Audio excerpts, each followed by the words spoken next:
play board games or card games around a table with friends.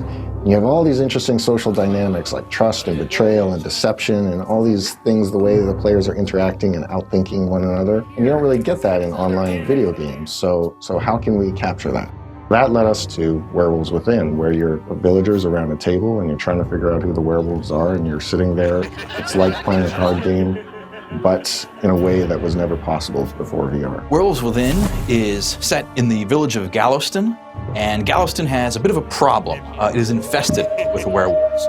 And so every night, the villagers get together to figure out who among them are these horrible werewolves acting with these vicious depredations, and they are trying to figure out who to condemn to their doom. There's things that VR replicates. For example, the whisper feature in our game, you could do that in real life, whisper to the person next to you. It really lets you bring that game table experience into VR, into this new technology. All of these social cues, these physical presence elements, these ambient movements that you make while you're at the table, reading your tells and your pantomimes and your giveaways, all of those translate almost perfectly into VR. And that was a perfect fit into the social deduction game that we eventually found ourselves making with Werewolves Within. Your friends have become other townsfolk villagers in this medieval village together, sitting around the table, seeing everybody's body language, talking to each other, playing these social deduction style games, and having a great time, whether you're around the world or next door. One of the features I really like to use in the game is the monologue feature, and most players stand up and they deliver a very heartfelt diatribe on why you shouldn't vote for them or why you should vote for this guy.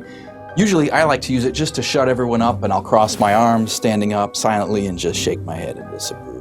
At Red Storm, there's a long multiplayer history here. We've done a lot of different types of multiplayer games, and what VR brings to us now, a new way to let players interact with each other. So Werewolves Within is this social around the table experience that's very discussion and personality based. But we're working on things that give other types of player interaction in VR, and we have a lot of exciting ideas and expect a lot of great things to come out of here in the next few years.